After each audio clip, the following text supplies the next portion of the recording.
Saya pengen menjawab pertanyaan yang ada di Instagram saya nih. Ada yang bertanya apa yang Kodeni lakukan dan roadmap besar untuk sukses ala Kodeni yang membuat Kodeni kayak sekarang itu roadmap besar gitu.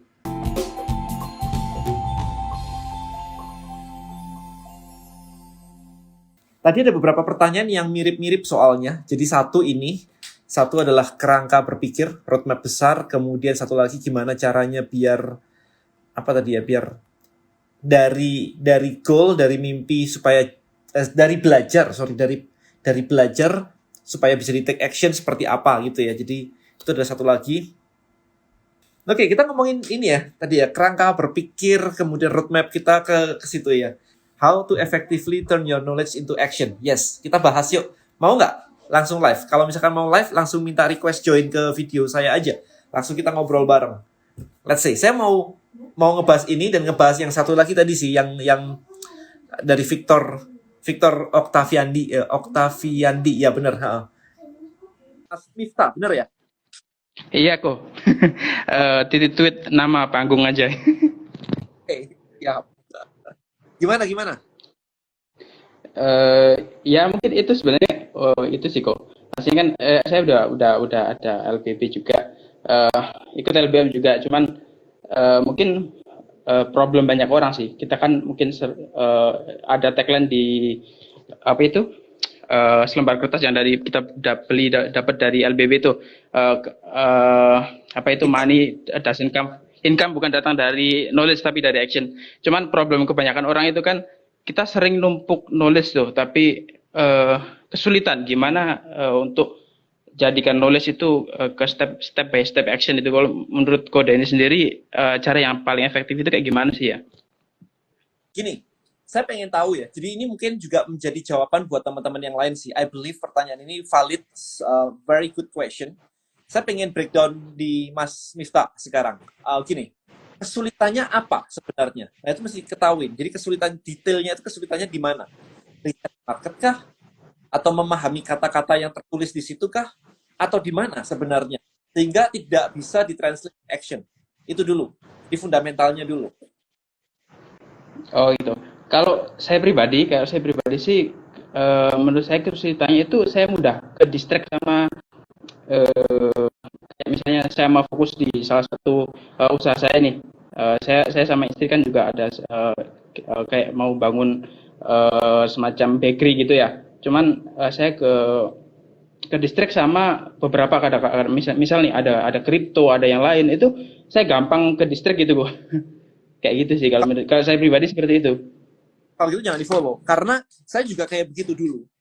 Jadi ketika trading kayak gini, tiba-tiba kripto naik tuh kayak begitu, to the moon gitu kan. Sementara saya belajar trading forex misalkan. Habis itu saham tiba-tiba akhir banget gitu.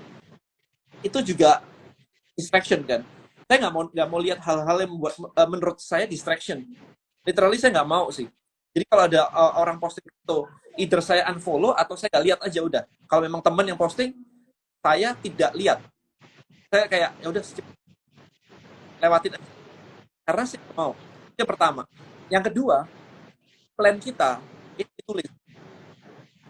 Karena apa? Kalau misalkan plan-nya ditaruh di kepala nih, saya mau begini. Oke, knowledge-nya di kepala, plan-nya di kepala, habis itu kena distraction, dicampur jadi satu, jadi gaduh-gaduh. Nah, itu yang bikin berantakan. Karena nanti kita akan gini ya, knowledge di kepala, kemudian ada distraction juga di kepala, ada plan di kepala. Ketika ini tercampur aduk, akhirnya kita capek ngurusin ini sebelah sini. Gitu cara kerja otak. Oh, ini harus di ini. Lama-lama kerjaan kita adalah memilah. Oh, ini noise. Oh, ini plan. Oh, ini apa. Tapi sampai situ capek. Itu capek. Kayak membongkar gudang kita lah. Bongkarnya aja udah capek.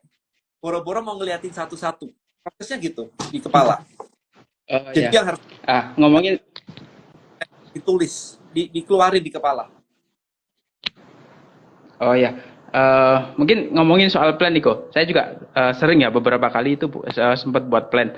Cuman kayak misalnya nih, contohnya beberapa waktu yang lalu saya plan saya sama istri kan juga bagi-bagi kerjaan. Oh, saya kerjain masalah ini, istri kerjain masalah ini. Kebetulan kan Ya, case saya tadi kan mau bikin bakery kan sama istri.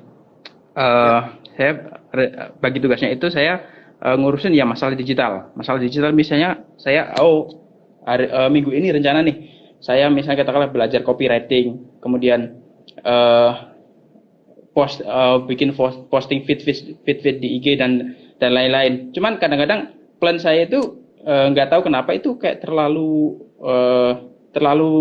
jelimet gitu, kayak terlalu ribet. Jadi eksekusinya itu saya juga agak bingung sendiri ini eksekusinya bagaimana, kayak gitu juga sih. Padahal referensi itu saya juga udah menurut saya sih udah banyak. Maksudnya saya udah baca buku dari Kodeni, dari buku dari marketer yang lain juga. Cuman saya agak bingung ketika mentranslate apa yang saya ketahui itu untuk jadi yang benar-benar actionnya seperti ini A B gitu, kayak gitu sih kok. Oh iya, iya, iya. Itu di ini aja. Jadi gini, ada banyak orang yang kesulitan mentranslate konsep ke action. Oke, guys, tadi kayaknya memang karena ngimbangin begitu ya, jadi dua-dua ini. Oke, saya ulangin sedikit lagi tadi. Jadi tadi itu kena noise, kena noise. Jadi ketika lihat kripto, pengen kripto. Ketika ada ini, kepengen kesana kemari. Nah, strateginya begini teman-teman. Anda tentuin dulu Anda mau ngapain, Anda breakdown, Anda tulis. Makanya saya sering banget menulis, mencatat, membuat gambar kerangka itu di catatan. Kenapa begitu? Karena ketika Anda punya ide di kepala, punya plan di kepala, punya noise setiap hari nonton ini, itu di kepala semua, maka ini campur jadi satu. Ketika campur jadi satu, maka ketika ketemu, kita akan bingung untuk memisahkan, memilah-milah. Kita akan capek kayak, ini bagian plan, ini bagian ini. Habis itu dipikirin lagi, kripto kayaknya enak ya. Jadi kita capek untuk memilah-milah. Kayak kita lagi ngebongkar gudang. Gudang kita udah penuh semuanya, milah-milahnya aja udah capek, boro-boro untuk ngeliatin barangnya satu-satu dan memainkannya satu-satu. Jadi jangan dimasukin ke semua sini.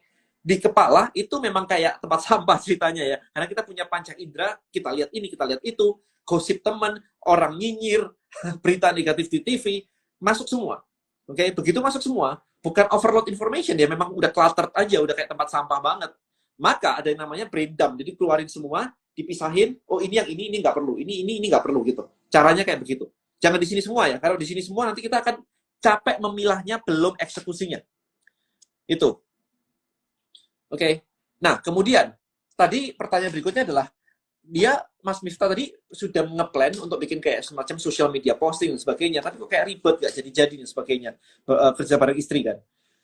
Gini, karena banyak orang itu tidak bisa memilah atau apa istilahnya ya, mentranslate ya dari konsep ke action plan. Maka kalau Anda lihat postingan saya bertanya, apa sih arti sukses buat kalian? Jawabannya kayak 90% adalah konsep. Saya mau financial freedom lah, saya mau jalan-jalan lah, saya mau bisa bawa orang tua umroh lah, family time, ketentraman hati, gak jelas semua gitu. Hidup bahagia, berguna bagi orang lain, gak jelas sama sekali gitu. Well, kalau mau berguna bagi orang lain, Anda bantu orangnya berjalan juga berguna bagi orang lain. Tapi apakah itu artinya sukses? Iya kan? Berguna itu seperti apa? Jadi bisa beribadah kepada Yang Maha Kuasa. Lah setiap hari juga bisa gitu kan, nggak usah sukses dulu baru beribadah. Saat ini beribadah juga bisa. So, nggak clear, oke? Nggak clear gitu. Jadi itu yang membuat banyak orang kesulitan untuk mencapai goal-nya. Maka ketika bilang sosial media postingnya nggak jadi-jadi, kurang seret, kurang bagus, maka harus didefinisikan yang disebut bagus itu apa. Ini buat teman-teman semua ya, yang udah mulai pakai tim dan sebagainya. Karena apa? Karena di mata Anda bagus, orang lain nggak tahu taste Anda itu seperti apa. Ya, jadi bagusnya itu seperti apa. Itu sosial media seperti itu. Kemudian dirapiin lagi. Makanya harusnya hari ini saya mau mengajak tim saya sebenarnya untuk live. Kita mau bahasnya kayak begini nih, di tempat kita. Oke, sebulan, itu postingnya berapa kali? Di mana saja? Apakah di Instagram saya, atau di story saya, atau di TikTok saya, atau di YouTube saya, atau di Facebook saya, atau di podcast saya. Di mana? Nah, oke, posting sudah nih. Goal-nya apa posting itu? Goal-nya adalah membawa orang untuk pakai Tribelio misalnya. Diukur setiap bulan dari postingan itu berapa banyak orang yang pakai Tribelio dari postingan itu. Berapa banyak orang yang membeli buku saya misalnya. Jadi dari sosial media translate ke buku, tiap akhir bulan ada hitungannya. Jadi buku laku terjual dari iklan berapa, dari organik berapa. Ada hitungannya semua. Jadi bukan diposting, kok sudah setahun nggak ada hasilnya ya? Ya Anda salah kalau sudah setahun. Bahkan kesalahan Anda adalah kenapa harus nunggu setahun. Padahal 2 minggu bisa dievaluasi. Seminggu dievaluasi, 2 minggu dievaluasi. Kalau nggak ada posting yang rame ya udah nggak usah kalau nggak ketemu atau nggak berhasil ya harus ada yang diubah caranya. Kayak tadi malam, kita lagi dua minggu ini kita lagi mencoba sesuatu yang baru. Oke, saya posting rutin setiap hari di YouTube saya. Kemudian kita punya di Tribelio, kita di Tribe Hackers ya, kalau Anda ikut di komunitas saya di Tribe Hackers, kita ada YouTube discussion. Jadi membahas gini, YouTube saya mana yang paling rame, terbukti kan, kalau paling rame kan berarti topiknya disukai banyak orang nih. Maka setiap Jumat malam, kita adain ngobrol bareng tim Tribelio tentang topik yang ada di YouTube saya tadi. Kayak kemarin kita ngebahas bagaimana cara mengubah cold jadi warm, jadi hot. Dibahasnya di mana? Kita menggunakan namanya Tribelio Space. Jadi Tribelio Space itu kayak clubhouse. Jadi di Tribelio ada clubhouse-nya. Jadi buat Anda mau pakai Android kayak mau pakai iOS kayak gak ada masalah. Ya dua-dua bisa gitu. Itu kita sudah ngelakuin Tribelio Space 2 kali. Ya, jadi kita eksperimen di sini. Ternyata kok banyak banget ya yang nanya ya sampai waktunya habis ya. Nah dari situ kita 2 kali saja kita udah punya data. Oke, ternyata orang suka diajakin kayak begini. Let's do it again next week. Kemudian kita dari tim development juga akhirnya memutuskan kayak gini. Maybe waktunya ditambah kali ya, tidak 1 jam ya. Maybe jumlah orangnya ditambah kali ya. Kemarin tuh 100 orang di limit nih. Kita tambah deh, jadi berapa? Jadi 200 gitu. Nah, itu proses yang terus berjalan. Kayak gitu sih sebenarnya sih. Oke, so itu. Kemudian, saya balik ke pertanyaan utama. Sebenarnya saya pengen ngebahas tentang ini tadi. Mana tadi ya? Pertanyaan utamanya adalah dari Victor Octaviandi. Apa yang Kodeni lakukan? Dan roadmap besar untuk sukses ala Kodeni yang membuat Kodeni kayak sekarang tuh roadmap besarnya gitu kok gitu. Kalau Victor nonton, please let's do it live. Kalau Victor nonton, let's do it live. Yes, ini balik ke Mas Miftah sebentar. Goal-nya harus sejelas mungkin, correct. Goal-nya clear. Matrix-nya dan KPI-nya harus jelas. Yes, pakai OKR kalau bisa. OKR. Objektif, key result. Jadi objektifnya apa? Objektif yang mirip KPI lah ya. Goal-nya apa yang mau dicapai itu apa. And then key result-nya. Jadi setiap hari itu harus ngapain. Nah, timnya harus dibuat se-clear mungkin bahwa itu goal-nya. Sehingga ketika tim itu tidak deliver hal itu, berarti dia fail. Atau dia tidak perform. Nah, ketika tidak perform, maka ada beberapa hal yang bisa dilakukan. Apakah timnya perlu diedukasi? Nah, ini Victor, bentar ya Victor ya. Apakah timnya perlu diedukasi? Ataukah dia bukan orang yang tepat untuk melakukan tugas tersebut? Kalau saya nih disuruh bikin desain gitu, nggak bakal selesai. Bukan berarti sayanya bodoh, bukan kayak begitu, bukan berarti timnya bodoh, tapi mungkin strength dia tidak di situ, kekuatan dia tidak di situ. Ya, jadi sebagai CEO atau founder, tugas Anda selalu adalah menentukan job yang clear dan menempatkan orang yang tepat. Kalau orangnya nggak bisa jualan, kemudian Anda ambil karena dia mau bantuin jualan, tapi nggak pernah jualan, itu ada yang salah, bukan orangnya. Solusinya simpel, dia diajarin atau dia diganti. Sesimpel itu sih sebenarnya. Ya, objektif key result. Oke, Victor, let's do it. Saya invite masuk. Kita ngobrolin pertanyaanmu tadi. Awesome nih, seru nih. Kayaknya setiap Sabtu kayak gini seru juga ya. Hai. Hai. Oke, sip. Gimana? Kebetulan saya di umur yang cukup lumayan 25 ini, seperti yang Kodeni bilang, kita boleh punya jalan suksesnya tuh beda-beda gitu, apa aja yang penting gitu kan. Cuma saat saya nentuin tuh kayak kenapa selalu ragu untuk apa ini jalan saya gitu. Jadi milihnya tuh sampai sekarang tuh belum dapet gitu. Em, jadi gini, kemarin itu saya sempat galau juga di tahun 2017. Di 2017. Karena saya punya suplemen bisnis, by the way. Suplemen bisnis running well. Oke, revenue puluhan miliar. It's okay, running well. Habis itu bikin kelas digital marketing di 2015. 2017 itu semuanya udah, buat saya udah enak banget ya. Kayak keluarga ada, anak udah ada, rumah ada, orang tua sehat-sehat di rumah bareng gitu kan. Semuanya udah oke gitu. Jalan-jalan juga, keliling-keliling keluar negeri juga oke. Kayak, what next? Galau banget, kayak nggak ada purpose gitu. Iya kan? Like kayak, benar. Iya, benar. tapi it's about kayak empty gitu. Kayak, aku tuh mau ngapain sih sebenarnya? Gitu kan. Iya, Nah, iya, Bi. waktu Nah, itu doaku adalah temukan aku dengan mentor yang bisa bawa aku ke level berikutnya. Aku cuman gitu sih waktu itu doaku.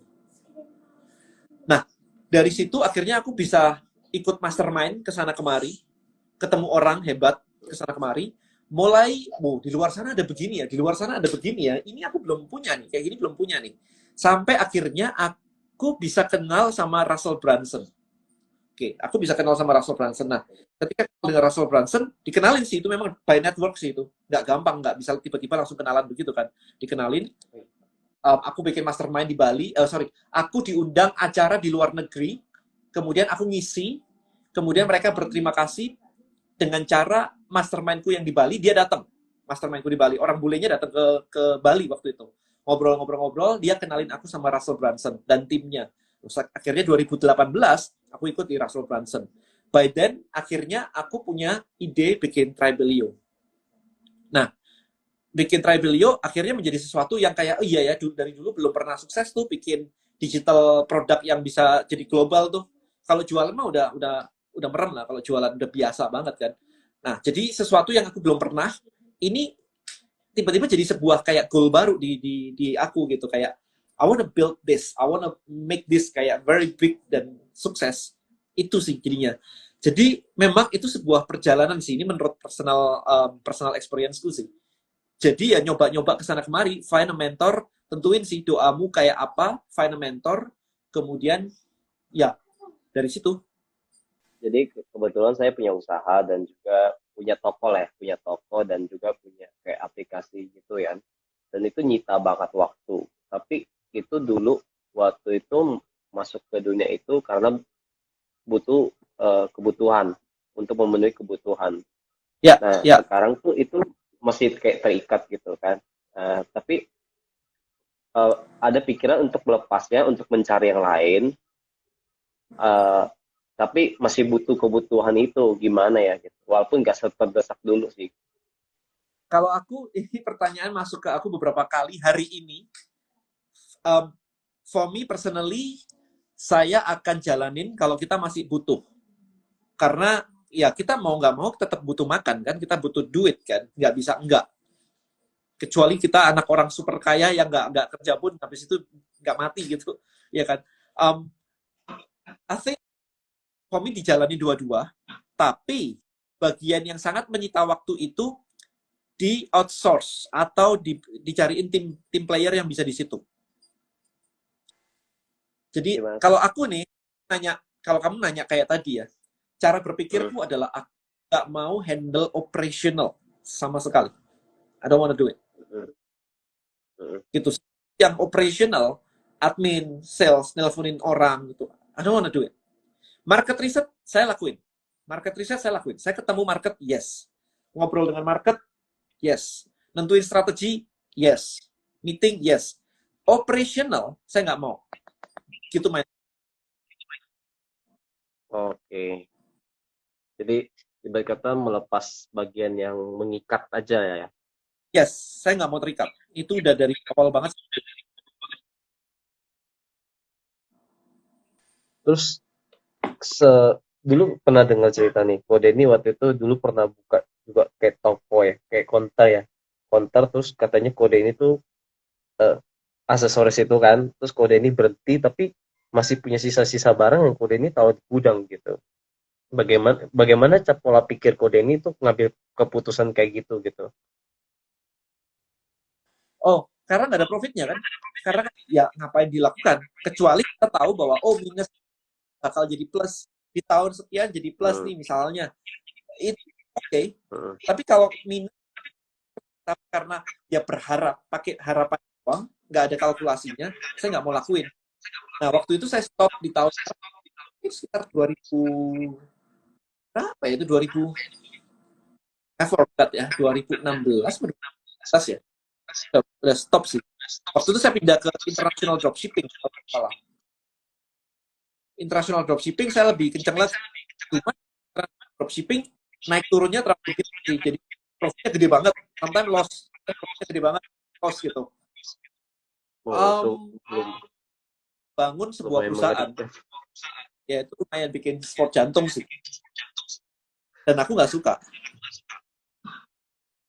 Terus dengar-dengar Kode ini sekarang udah masukin dunia trading juga kok. Itu kenapa Kode ini sempat kepikiran untuk trading gitu? Jika kita berbisnis itu, saya masih bingung antara kayak kenapa Kode ini trading dan di bisnis kan bukannya bagus ya kok gitu. Ya, aku nggak suka nganggur. Jadi ketika Oh, WFH oke. tahun pertama, WFH kemarin dari Maret tahun lalu, itu Mm-mm. kan semuanya lagi kencang serotin tegang dan sebagainya kan. I'm Mm. still aku masih membangun LBM dari nol, dari nol. Aku masih nulis buku, masih punya waktu. Punya waktu aku nggak Oke. ngabisin waktu banyak banget di depan chat. Karena memang aku suka banget. Tribe terbesar di Tribelio itu adalah tribe trading. Jadi kan saya jadi ngobrol sama mereka, interview mereka, jadi terekspos gitu kan. Terus saya pikir-pikir, ya kenapa enggak ya? Kenapa enggak gitu? Because I like it gitu kan. Dari dulu memang suka. Saya udah belajar trading itu bolak-balik, tapi nggak ketemu mentor yang pas. Saya belajar trading di 2008 barengan dengan belajar internet marketing. 2007, sorry, 2007. Karena waktu itu Indonesia crash, duitnya hilang. Saya hilang 100 juta di tahun 2007. Kemudian di 2014 saya belajar lagi, itu 2013 2014 saya belajar lagi. Tapi ya karena nggak ada mentornya, ya nggak kesana kemari. Belajar cuma 6 bulan, ngerasa nggak dapet profit, berhenti lagi. Hari ini baru punya mentor yang lumayan kan. Jadi Mm. bahwa oh ternyata belajar trading itu nggak bisa ya 6 bulan ya, at least setahun ya. Dan yang harus dilakukan ini. Jadi kan terstruktur tuh. Ya akhirnya bisa sampai hari ini akhirnya bisa ya ya udah nggak ada masalah gitu. Aku suka aja ngeliatin chart itu di mataku itu kayak chart itu ngomong ke aku gitu. Ini kesini kesini kesini gitu. Jadi kayak kan ada orang yang susah melihat chart ya. Aku Iya, agak bingung mungkin ya untuk membaca candle-nya. ya aku bisa gitu. Ya ya sudah. Oh, nih kok ini pertanyaan mungkin agak bingung jawab ya. Kalau Koko balik ke nol kosong lagi, Koko akan mulai dari mana kok? Oke, good question. So um, dari nol lagi tapi nggak punya knowledge yang sekarang gitu kah? Atau gimana? Anggap punya knowledge yang sekarang karena kayaknya itu yang saya butuh jawaban knowledge apa yang dibutuhkan untuk saya gitu kalau saya ingin mencoba hal baru dan memulai dari nol gitu. Oke, um, saya nggak akan ngebangun Tribelio karena kalau dari nol ngebangun Tribelio itu setengah mati. Butuh resources yang luar biasa banget. Butuh networknya, butuh digital asetnya, butuh followers yang udah gede. Jadi kalau dari nol banget ngebangun Tribelio, saya akan masuk ke jalur saya di Bonels. Karena itu yang saya lakukan dari nol. Maksudnya ini, ketika dulu saya mulai dari nol, nggak ada sosial media semuanya, saya jualan suplemen loh, Hmm. keliling door to door. Tuh. Jadi saya akan mencari sebuah produk yang saya suka banget. Topiknya itu. Hmm. Ini kalau saya sih, by the way sih. Oke, saya akan cari sebuah produk Tapi kan yang saya nggak suka banget. relevan lagi kok untuk door to door sekarang. Oh enggak, kita nggak ngomongin door to door-nya. Saya ngomongnya Oh adalah, iya. saya nyari, oke, produknya, apa produk yang kira-kira marketnya itu gede. Bisa skincare, bisa suplemen, bisa apapun itu sih. Kalau sekarang kan saya lagi ngerjain Bonels tuh. Nah, habis itu, saya akan jadi di Hmm. produk itu. Gitu. Jadi kalau kalau misalnya di suplemen dulu, saya sampai ngambil sertifikat untuk sport nutritionist. Jadi saya punya sertifikasi di situ. Saya akan mendalami di situ. Oke. Ketika saya cerita, sharing, saya punya background yang lebih kuat. Jadi sertifikasi akan membuat saya lebih kuat daripada, di luar sana banyak sekali orang ngomongin diet lah, ngomongin ini, itu, tapi nggak punya sertifikasi. Maka ketika saya menunjukkan sertifikasi, tiba-tiba saya jadi lebih expert daripada orang lain yang sudah ada, yang sudah gede. Itu cara nyelipnya gitu loh ceritanya. Ya kan, kalau tiba-tiba saya sekarang nih dari nol nih, tiba-tiba saya ngomongin tentang fitness and diet, di luar sana udah banyak. Kalau saya ngambil sertifikasi, tiba-tiba kompetitor saya jadi kecil.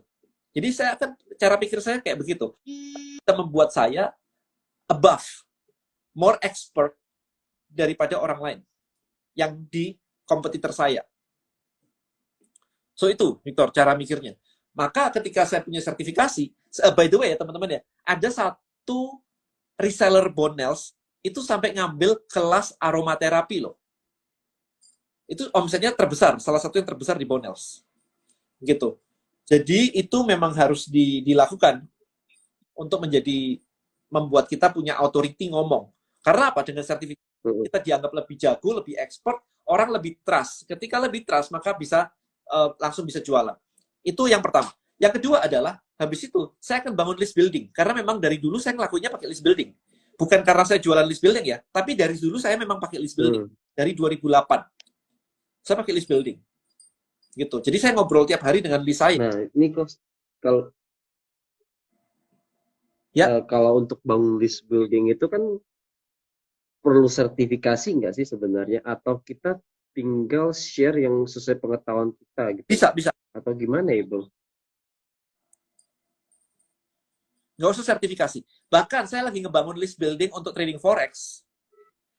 Bahkan saya bukan trader forex loh. Di luar sana sudah ada trader forex yang lumayan. Maksudnya yang jago-jago di atas saya, wah jauh lebih banyak. Saya barusan mulai trading forex. Tapi sekarang saya udah punya buat tribe, saya jualan produk affiliate, di mana saya udah revenue lebih dari 100 juta dari situ. Kalau ditanya, gila banget itu. lu udah seberapa jago trading forex? Maybe lebih gede income saya as a digital marketer daripada forex. Karena forex kumpulin challenge account. Kalau Anda join ke tribe saya, Ada tahu semua teman-teman di situ lagi fight ngumpulin challenge account semuanya, ya kan? Kalau ditanya income-nya gede mana? Gedean saya jadi affiliate karena memang saya punya skill di affiliate. Oke. Nyari kelas sertifikasi di Udemy itu ada, ya bisa aja sih. Cari yang lebih, nggak boleh sih sebenarnya sih. Cari yang lebih bisa ada authority-nya daripada Udemy. Tapi Udemy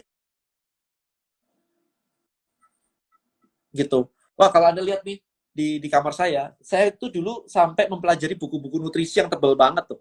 Jadi saya tahu yang namanya ini apa ya kemarin ya, fat metabolism. Itu saya tahu tuh.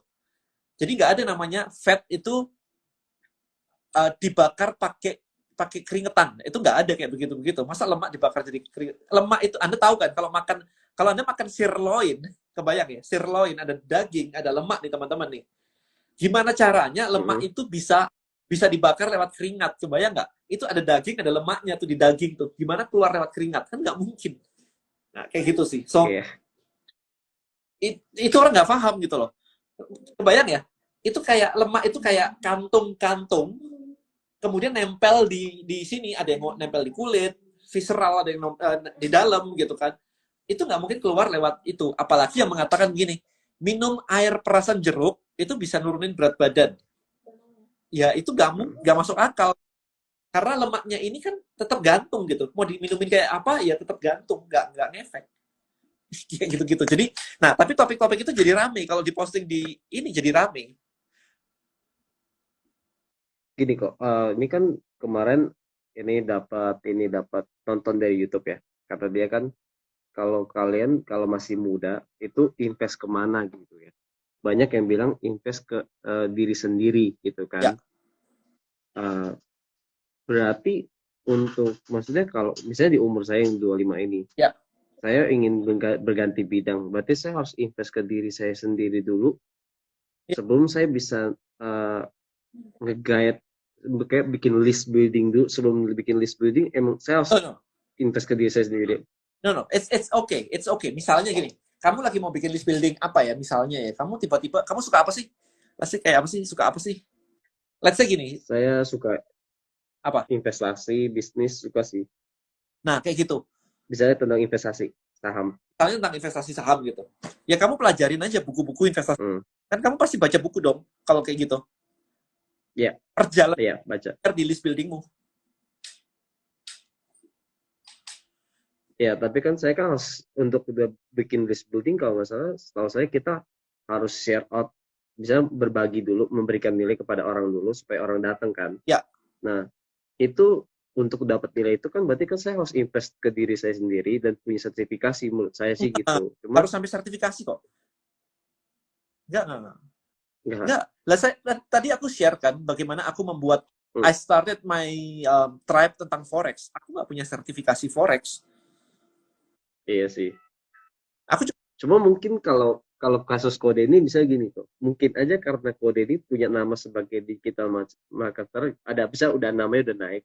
Jadi untuk berbagi hal lain lebih gampang gitu. Enggak nggak ada masalah. kalau di posisi saya enggak ada ini sih. Ya. Jadi kalau di posisimu kamu mau ngomongin tentang investasi, Hmm. bikin konten sebanyak mungkin aja tentang investasi. Kayak Felicia itu.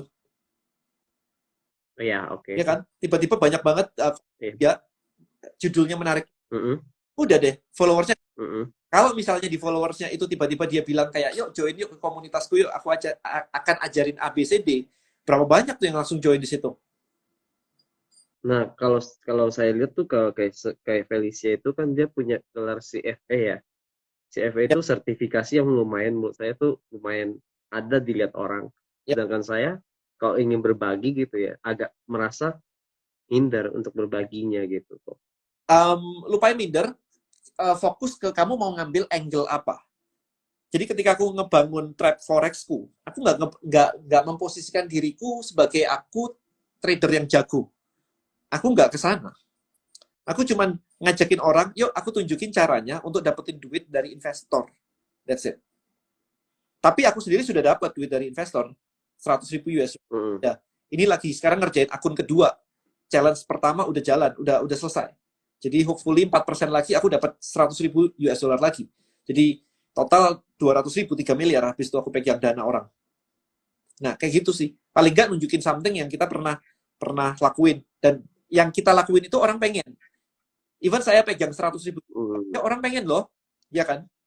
Iya, benar. Banyak sih kok yang pengen kayak gitu sih. Iya.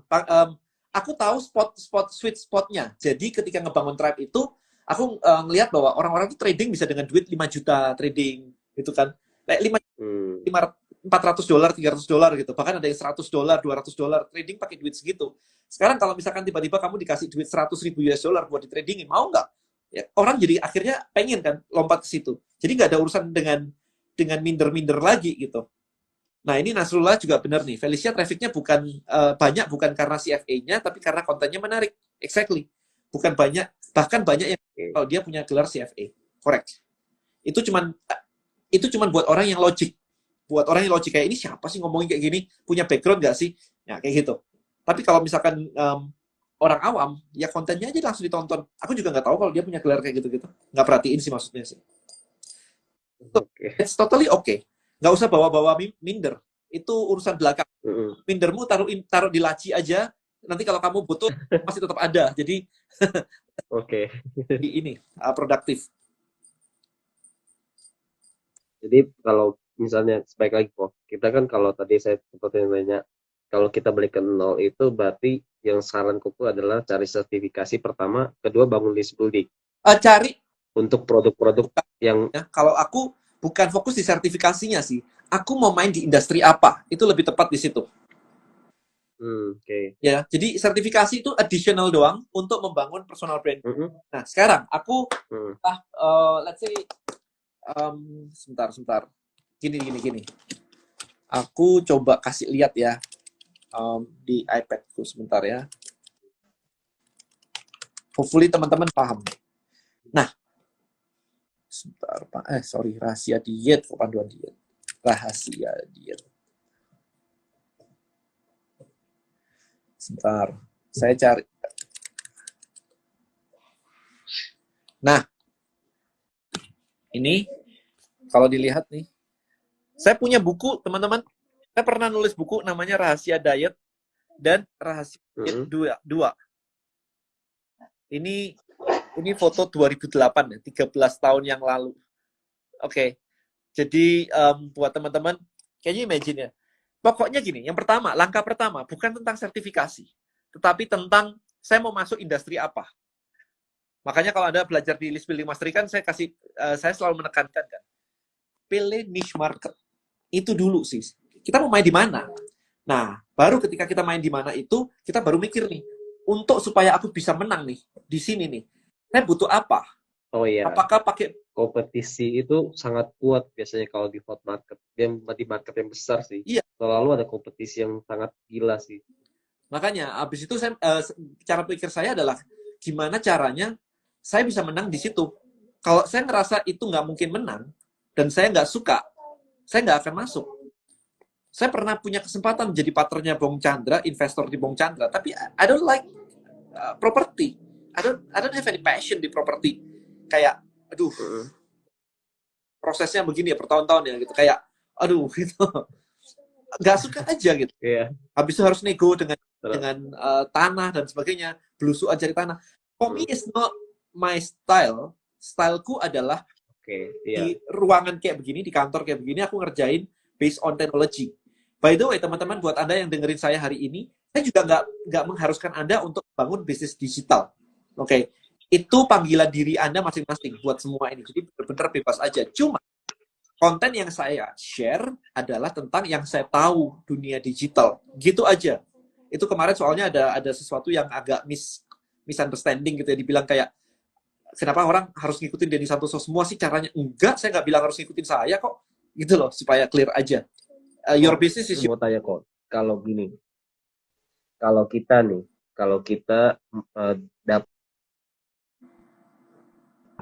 dengan yang sangat banyak, atau kita cari aja yang masih blue market gitu, tapi emang mungkin jalannya agak lebih sulit kok. I think aku akan start dengan yang nggak terlalu red ocean, tapi pink ocean. Paling nggak kayak gitu lah, rada-rada merah dikit lah gitu. Jangan yang terlalu bloody banget, karena nanti akan jadinya nggak semua. Tapi blue ocean akan tough, butuh biaya besar untuk edukasi dan sebagainya. Ini challenge banget nantinya, butuh modal besar dan sebagainya. Jadi masuknya masih tetap di kayak pink ocean itu dimasukkan tuh komoditas kan, tetap komoditas gitu. Komoditas rame. Ada komoditas ya, enggak terlalu sih yang belum banyak banget yang pakai tapi orang sudah mulai pakai gitu. Intinya Mas Victor betulnya mau di mana, pengen apa. Yes, itu caranya adalah, kalau saya nih, caranya adalah saya akan cobain banyak hal yang menurut saya suka. Saya akan cobain, saya tes gitu. Saya kalau teman-teman ngikutin saya dari awal, Anda cari di YouTube bahkan Denny Santoso hipnotis gitu. saya pernah jadi wedding entertainer loh. Jadi hipnosis gitu di panggung begitu. Saya cobain semuanya. I like it, tapi ya for fun doang sih. For business saya nggak suka. Gimana cara tahu makanan itu enak? Hanya dicoba. Cobain sih. Iya, benar juga sih. Iya. I think Dewanta kan nyebutin ya, intinya kamu fokus satu aja. Kalau masih dalam pencarian, jangan satu aja. Coba banyak hal, tapi dilakuin. Karena ketika dilakuin, ternyata kita baru suka. Jadi nggak ketemu, bukan kebalik ya. Teman-teman tuh kadang-kadang terbalik ya. Merasa harus suka dulu, baru didalemin gitu. Itu kebalik tuh. Harusnya itu dicoba dulu, sambil dipelajarin, sambil dipaksa dulu. Ketika kita bisa, tiba-tiba kita muncul, suka nih. Bisa melean, bahkan nggak tidur, bisa nih gitu. Kayak anak saya nih. Tapi saya nggak tahu. Setiap kali kita mencoba itu kan ada, kalau kita mencoba itu kan ada resiko yang kita ambil ya Kak.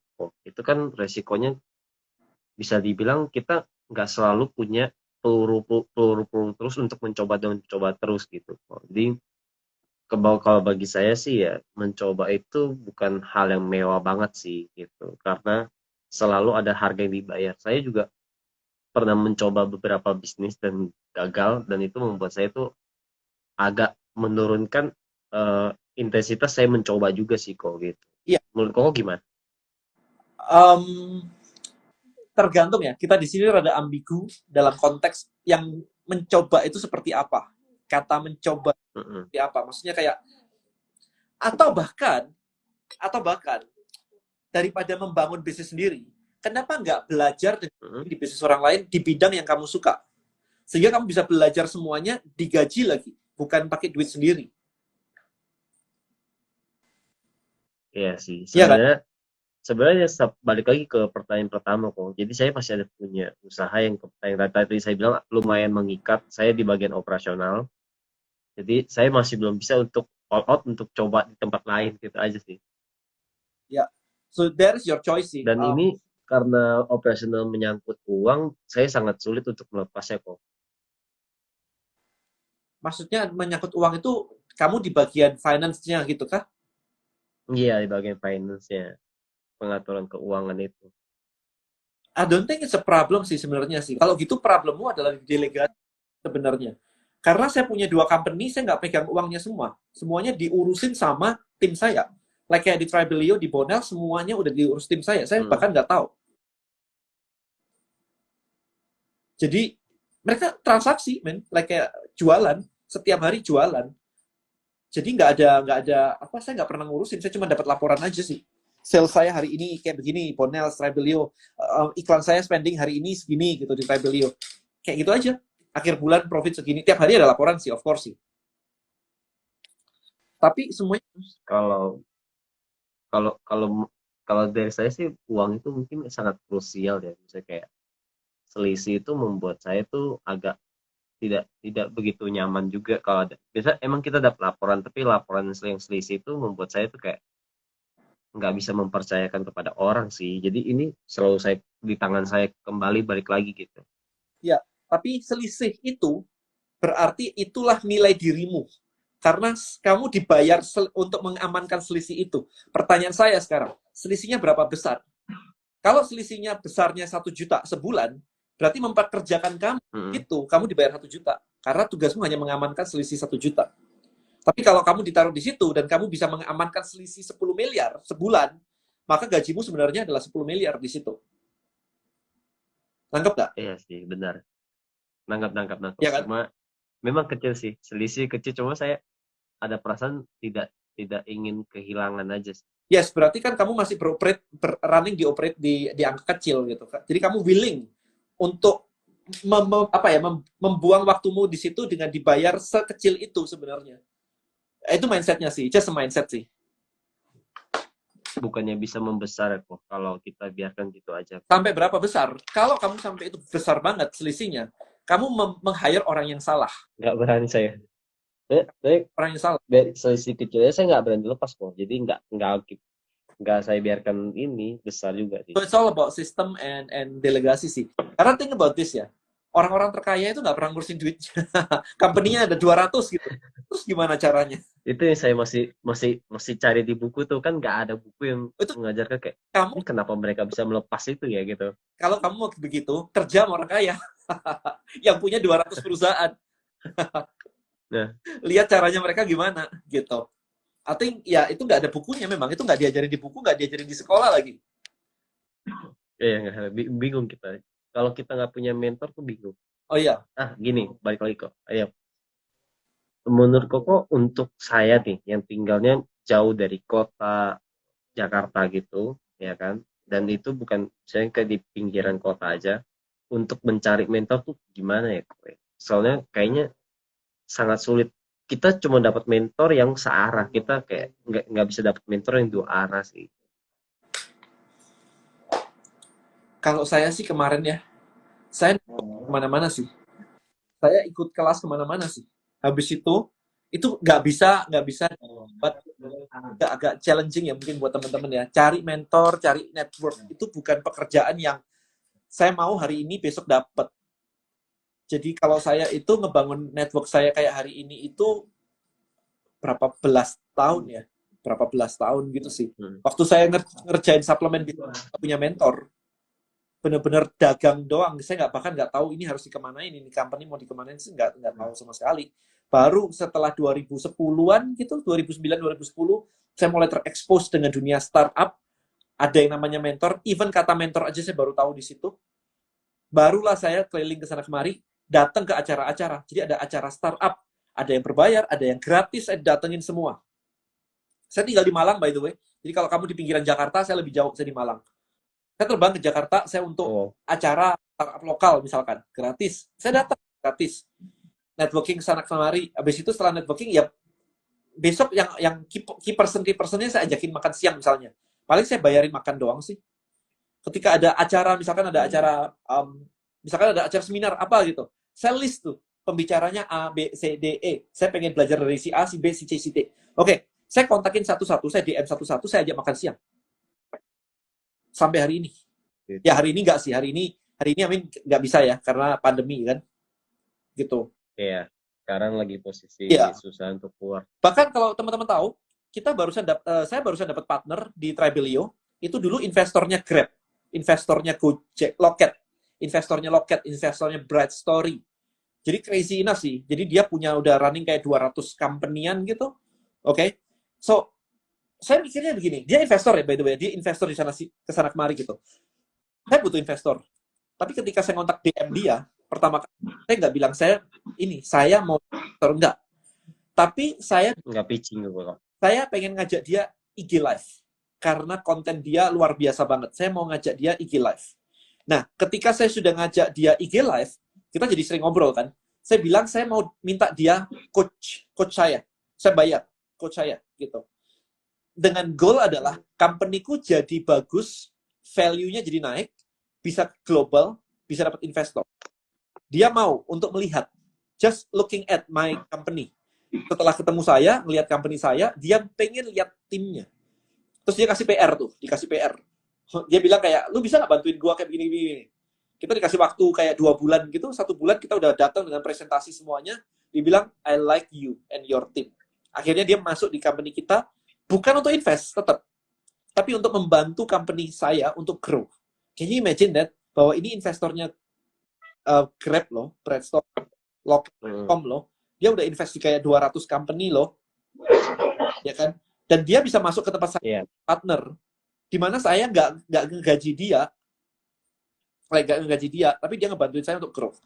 There is something yang gimana caranya bisa begitu. Nah makanya aku cerita tadi, nggak semuanya itu bisa kayak tiba-tiba ujuk-ujuk langsung begitu, nggak bisa. Tapi itu jadi. Minta mentor gitu. Dalam sini wah luar biasa. Gitu sih, Victor. Jadi all out, datang, kenalan, kayak gitu. Jadi kemarin juga saya kebingungan untuk cari mentor. Akhirnya saya tahu tuh ada yang namanya kata personal branding kan. Kata orang kalau kita personal branding, kita diketahui orang, kita akan temu networking kita siapapun itu gitu kan. Nah, sedangkan saya tuh masih berkutat di saya nggak punya sertifikasi untuk personal branding aja sih. Jadi kayak gimana caranya untuk personal branding, sedangkan saya lagi cari sertifikasi, tapi jadi sesuatu yang ini, jadi kayak ayam dan telur gitu. Nggak. Sertifikasi dulu atau personal branding dulu. Kamu terlalu confusing with yourself sih. I think personal branding gimana ya? Nggak perlu sertifikasi lah. Bahkan kamu cuma bilang bahwa kamu adalah financial enthusiast aja udah jadi personal branding. Financial enthusiast gitu. Or kamu bisa masuk ke ranah misalnya nih, investasi buat emak-emak rumah. I'm the expert of investasi buat emak-emak rumahan misalkan. Yang investasinya goalnya adalah menyimpan duit supaya anaknya bisa kuliah. Oke. Jadi diganti aja angle-nya ya. Iya dong. Sesuaikan dengan ini. Dan sekarang bedanya Singapore Airlines sama ini Air Asia misalkan. Dua-dua punya market, gak ada masalah. Personal branding gak harus sertifikasi. Nggak ditanya ada sertifikasi, iyalah nggak penting lah ini. Bener kan? Nggak penting. Soalnya saya sempat kepikiran kalau kita kita ingin didengerin, kita tuh harus punya nilai. Nilai itu biasa tuh disertifikasi gitu sih. Nggak, sertifikasi kagak ada nilainya malahan. Itu cuma kayak buat pajangan doang. Dari komunikasi, Jadi, oh, oke. oke? Mm. Repost aja postingan orang dulu. Bener banget. Bener banget. Repost aja, kasih quote-nya gitu. Tapi kamu harus muncul. Kalau personal branding tapi cuma quote doang, ya personal brandingnya nggak pernah dapat, nggak pernah jadi. Maka kayak saya selalu muncul kayak begini. Saya selalu ngelakuin IG live, YouTube setiap hari. Kenapa YouTube? Personal brandingnya lebih cepat jadi ketika YouTube. Karena apa? Orang dapat energinya, dapat vibes-nya, dapat. Jadi personal branding itu nggak perlu ada sertifikasi kok ya pertama Kamu itu. tahu Tukul nggak? Tahu Personal brandingnya kuat loh dia. ya, Ini apa? 4 mata. Kasihnya apa coba? Sudah main di film kali mungkin. Itu Sudah baik masuk banget, TV. men. Ya, ini influencer kripto sekarang. Aduh, pokoknya cuan sekali di kripto, langsung jadi expert kripto. Itu yang saya kadang-kadang masih bingung juga kenapa bisa gitu. Tapi ada juga yang saya lihat tapi gagal juga sih kok. Jadi apa sih membedakan mereka gitu? Apa? Apanya? Personal brandingnya gagal gitu maksudnya? Jadi gini, saya kemarin suatu zaman kripto naik itu ada dua yang saya lihat kan. Ya. Misalnya kayak satu yang biasanya tuh dia ngomongin kripto tapi orang kayak terlalu kayaknya nggak begitu naik ya. Tapi satu lagi ngomongin kripto dengan gaya yang unik ya, mungkin saya sebutnya unik gitu ya, dan dia cepet banget naik gitu. Jadi saya bingung, ini kenapa ada yang naik ada yang enggak gitu.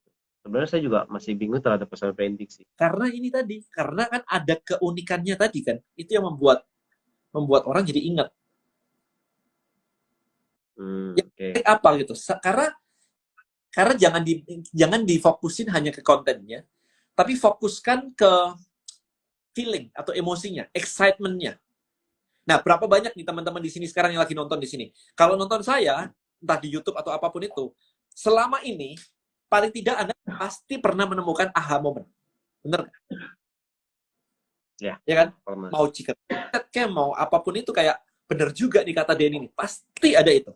Nah, Tapi aku iya. cuma ngajarin tentang konten, orang tuh nggak terlalu keinget. Jadi untuk bikin personal branding itu nancep, personality itu harus ada, emotional itu harus ada. Oke. Personality dan Ya, namanya personal branding. Kalau emosi. nggak ada kan, lihat Gary V deh. Dia orang bisa tahu dia lagi suka si siapa tuh Jets ya kalau nggak salah. Jadi selalu orang itu tahu orang ini sukainya ini. Remember, ketika Anda melihat ini, Anda akan ingat Denny Santoso ngomongin chicken mindset. Teman-teman, bener nggak? Iya, benar. Ya kan? Saya dikirimin orang ini foto Iya. banyak banget loh. Ada yang ini dipasang di mobil, di bumper. Jadi kalau mau parkir nabrak gitu ada suaranya. Gitu. Ya, kok super funny gitu. Kayak nah, itu namanya ambil ke personal branding. Jadi bukan tentang digital marketing saja, tetapi macam-macam bisa ngomongin chicken mindset, bisa apa yang benar-benar bikin orang tuh kayak bener juga nih gitu. Jadi ada aha moment. Nah, personal branding akan jadi ketika aha moment ini banyak. Kita nyebutnya magical moment. Ketika Anda menyusun urutan aha moment, nonton lagi ada aha moment, nonton lagi ada aha moment, maka ini akan mempercepat terjadinya personal branding. Gitu caranya. Jadi bukan sekedar cuman sekali-sekali, bukan sekedar cuman value aja, bukan sekedar cuman digital marketing aja. Ini funnel, ini lead magnet, ini tripwire. It's boring. Nah, ini ada Pak Chang Kuifa juga nih. Gitu Pak Chang Kuifa. So, hopefully menjawab juga pertanyaan Anda nih. Kalau misalkan, kenapa kok kalau saya sharing sering, gini, kenapa banyak teman-teman ya, kenapa kok kalau saya sharing sering nggak ada yang balesin, misalkan gitu. Karena tidak ada personality-nya nggak keluar, emosinya nggak keluar. Nah, teman-teman di sini tahu kan bahwa saya selalu attacking chicken. Kayak, ini menggemaskan ya, menyebalkan gitu ya, ini pengen dihajar gitu. tahu gitu, teman-teman tuh tahu. Nah, itu Pak Cakuifa, maybe di post Anda itu terlalu flat. Marriage, Pak Cakuifa ini by the way ngajarin tentang ini ya, stronger marriage ya, tentang pernikahan ya, supaya awet dan sebagainya gitu kan. Cara komunikasi ke Tuhan, ke suami istri, ke pasangan gitu. Nah, kalau yang diajarkan adalah seputar konten, maka jadi boring. Yes, kita penting kok. Komunikasi sama Tuhan penting. Yes, logically penting. Ngomong sama suami istri, logically penting. Tetapi kalau itu dijelaskan begitu saja, maka tidak muncul excitement-nya. Penjelasannya benar, tapi tidak ada feels-nya. Feeling-nya nggak muncul. Nah, ini harus muncul. Makanya saya sering menggunakan kata-kata, saya suka banget, saya sebel banget, I'm super excited. Jadi kata-kata saya munculin. That's how I build my personal branding. Nah, subjeknya jelas tuh. Objeknya jelas tuh.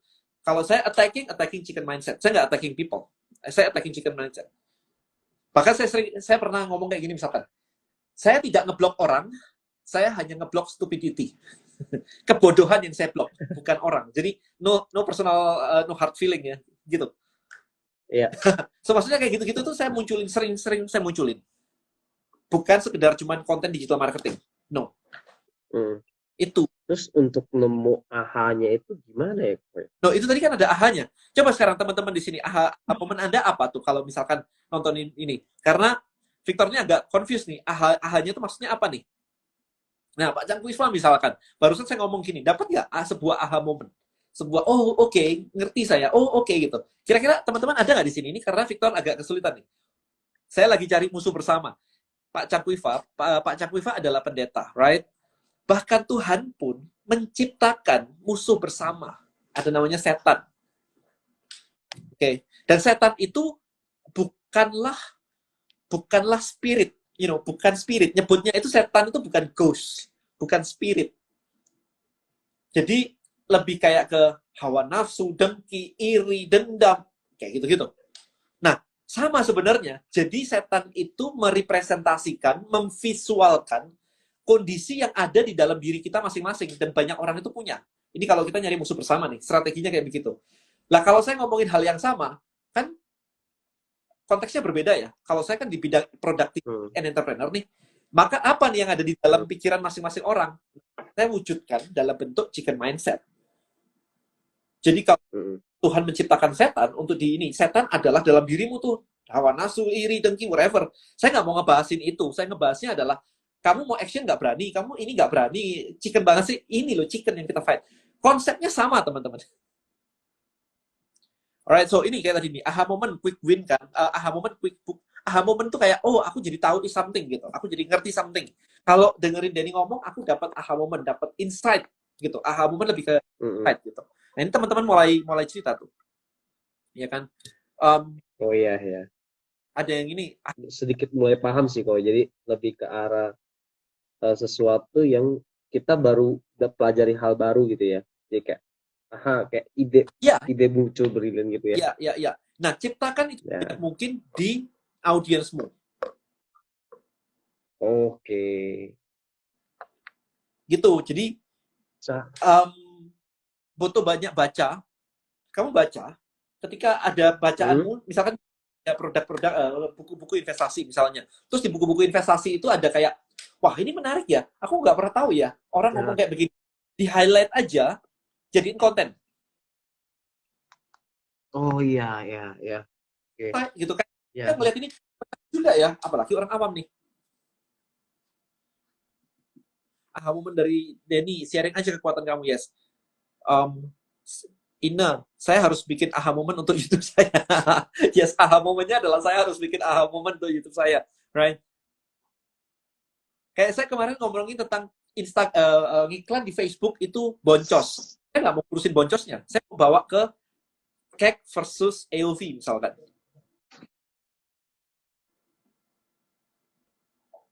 Nah, jadi hal-hal kayak begitu. Anda jadi paham, oke, ada namanya CAC, ada namanya AOV. Jadi aha moment lagi, gitu kan. Kalau Anda browsing, even di Google, dicari di YouTube, akan banyak ketemu aha moment. Kalau Anda nontonin semuanya, akan banyak aha moment. Kumpulin aja itu jadiin konten. ceritain menurut angle Anda masing-masing. Nggak ada masalah. Kesalahan banyak orang adalah ketika membangun personal branding adalah tidak memasukkan faktor personalnya. Cuman value doang. Perlu Memasukkan emosi lah kok ya, benar nggak kok? Kenapa? Memasukkan emosi untuk audiens. correct. Benar banget. Benar banget. Jadi gimana supaya audiens kita juga ikut terbawa emosi oleh konten-konten kita, benar nggak kok? Yes. Emosi itu bisa excitement, bisa seru, bisa wow, bisa apapun itu. Mostly timnya Kodeni ada di Malang atau nyebar via daring? Online semua, by the way. Bukan di Malang. Nggak ada yang di Malang. Ini ada yang nanya dari tadi. By the way, kayak gini. Kamu ngomongin tentang financial. Di depan saya ada financial. Infographic guide personal financing. Oke. Buka buku ini Oke. kayak begini. Misalnya kayak begini. Saya balik aja ya, biar ini ya. Biar teman-teman ini. Tadi ada yang minta dicari contoh nih. Ini saya baca aja kayak begini nih. Big spending buckets. Nah, oke, sebentar ya, saya geser. Misalnya kayak gitu. Needs 50, wants 30, saving investment 20. Oke, ternyata ada bucket-bucket kayak begini. Oke, teman-teman, silakan yuk tulis di tempat Anda. Anda needs-nya berapa persen, wants-nya berapa persen, saving investment-nya berapa persen. Nah, kayak gitu. Jangan-jangan wants Anda 90%, sisanya apa gitu. Investment-nya malah 0%. Needs-nya ini gitu kan. Iya, Habis ini benar. ada tips nih, figure out your budget based on take home pay, not gross pay. Gitu.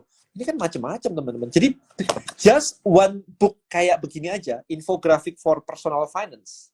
Ini kita ngomongin finance nih, tadi ada yang minta dikasih contoh kan. Nah, apa sih aset? Iya. Apa sih liabilities? Banyak kan. Kalau menurut Robert Kiyosaki, maka house bukan aset kalau Anda harus bayar tiap bulan. Tapi ketika house-nya disewakan, Iya. maka jadi dia aset. Nah, kayak gitu-gitu kan. Liability. Iya, house liability gitu. Nah, 5 steps, ini nggak kelihatan ya. 5 steps for creating budget you can stick to. Udah. Ini kan, iya bener banget nih Indra nih. Dari satu buku kayak begini aja, ini jadi banyak banget nih. How your money grow. Time matters. Iya kan, by age, by ini. Aduh, banyak banget men ini. 5 cara boost your income this month. Tapi kok boleh tanya nggak kok? Apa? Kalau kita ngambil konten dari buku kayak gitu, emang nggak jadi masalah kok? Kan kamu bikin sendiri. Nggak masalah. Nggak masalah. Kan kamu nggak jualan ini terus di copy persis di ini kan. Nggak masalah. Mau cari lebih banyak dari sini. Ke Pinterest. Selesai. Ke Pinterest. Jadi, bentar ya, saya ke... Ini, kita akhiri jam 9 deh. Biasanya setengah 9 saya udah akhirin. Nah, saya ke Pinterest kayak begini. Ini saya cari di sini misalkan. Di sini, personal finance deh misalkan. Personal finance. Udah. Tinggal Anda sharing aja nih.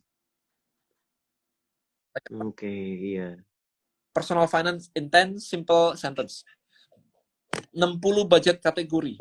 How to create financial goal. Aduh, banyak banget. Ya kan? Terus cari musuhnya, cari kesalahan orang tuh yang apa. Itu diserang juga. Yang diserang bukan orangnya, by the way. Kesalahannya. Ini salah karena ini. Ini menyebalkan karena ini. Gitu. Kasih emosi. Kalau kopas banget tinggal cantumin kreditnya, bener banget, nggak ada masalah. Kayak misalkan ini kamu ambil gitu, tulis aja sumbernya di mana, nggak ada masalah kok. Nih, 20 best Dave Ramsey tips. Nah, ini kan keren banget kayak gini. Zero based budget, stop using that, macam-macam lah ya. Ya, jadi kalau misalkan saya nggak tahu nih Pak Chang Kuifa family ada nggak ya? Kita lihat nih misalkan ya, kita ngomongin tentang marriage infographic. I have no idea. Banyak loh, keren-keren nih. Keren nih. Lihat nih, how to keep romance alive, ya kan? Nah, kayak gini ada 1, 2. Oh, kan keren nih. Dari sini mah orgasm. Ya kan? Jadi child marriage apa nih? A global problem too long ignored. Ya. what to do when your husband doesn't listen to your needs.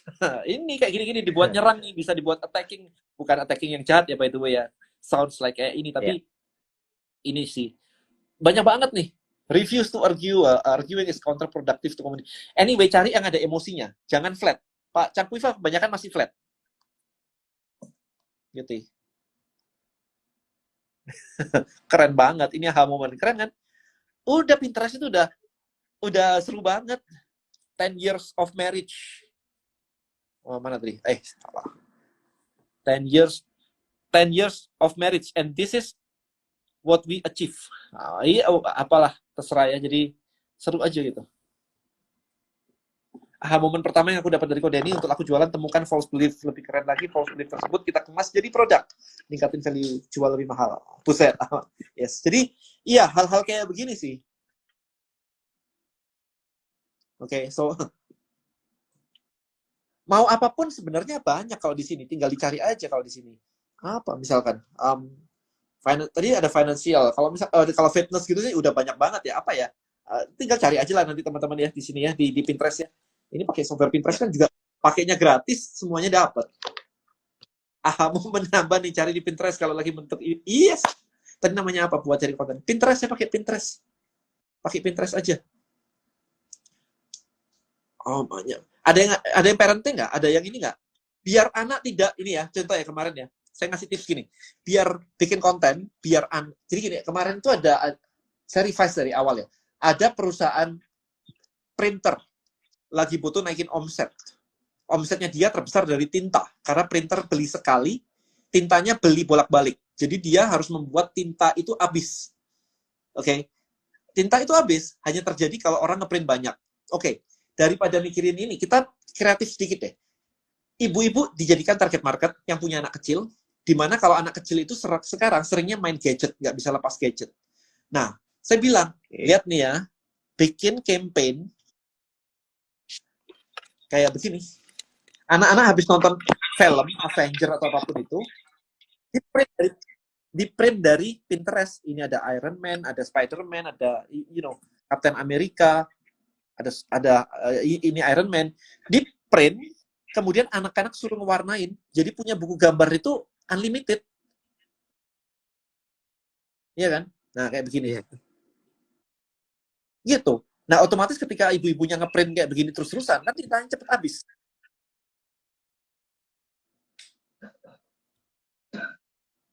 Nah kayak gitulah, intinya kayak gitu, seru kan? Pinterest. Timothy, aha momen, jadi tahu bahwa minder bisa disimpan di laci. Iya, jadi nanti kapan-kapan kalau butuh mindernya lagi, masih ada di dalam laci, gitu, masih ada, gitu. So, don't worry, mindernya ini kemana-mana, gitu. Tapi sementara kita masukin dulu, karena lagi nggak kita pakai. Kayak gitu ya. Oke, tuh Victor, kita waktu udah habis. Thank you so much untuk memberikan ide ya, take action ya. Iya, pasti kok. Oke, guys, so seru ya kalau misalkan kayak gitu ya. Jadi ngobrolan kita berfaedah. Victor tadi juga memberikan banyak banget pertanyaan yang luar biasa banget karena I believe itu banyak sekali terjadi di masyarakat ya. Teman-teman semua ini pasti 1 atau 2 pertanyaan Victor tadi Anda pernah ngalamin lah. Saya juga pernah ngalamin soalnya. Jadi hopefully bisa memberikan aha moment buat Anda semua. Right, so sebenarnya kita itu, saya mau summarize sedikit lah ya. Kelemahan kita tidak pernah, I don't think I remember, pernah diajarkan bagaimana mengubah konsep di kepala menjadi action plan. Itu problem. Jadi kita selalu bilang happy marriage, misalkan Pak Cangkuifa, kemudian kita pengen financial freedom, kita pengen sukses itu tidak memikirkan uang. Lah kalau sukses itu tidak memikirkan uang ya tinggal tidak usah dipikirin lah duitnya. Beres ya. Jadi terlalu banyak konsep-konsep yang tidak jelas. Makanya ketika membuat sebuah goal kan harus smart ya katanya ya. Apa sih smart, measurable, saya lupa. Achievable dan sebagainya lah. Ntar ada Google sendiri lah, saya nggak inget ininya. Tapi bisa diukur lah, intinya gitu, bisa diukur. Anda bisa tahu kapan itu tercapai. Nah kemudian dari goal tadi, dari konsep tadi, di breakdown action step-nya. Karena ketika action step-nya tidak ketemu, tidak di breakdown, maka goalnya tidak akan pernah tercapai. Itu yang akan terjadi. Jadi goal hanya tinggal goal aja. So guys, sekali lagi thank you so much sudah menemani saya juga. Semoga ini bermanfaat buat Anda. Nanti minggu depan saya mau ngajak tim saya sih kalau bisa. Kita akan ngebahas tentang gimana memanage tim. Bagaimana yang tadi kan ada pertanyaan tuh, saya nggak percaya, saya takut ini itu gitu. Hopefully mindset saya tadi menjawab, dan hopefully nanti ketika saya undang tim saya bisa menjelaskan bagaimana saya running the company dari sudut pandang dari tim saya.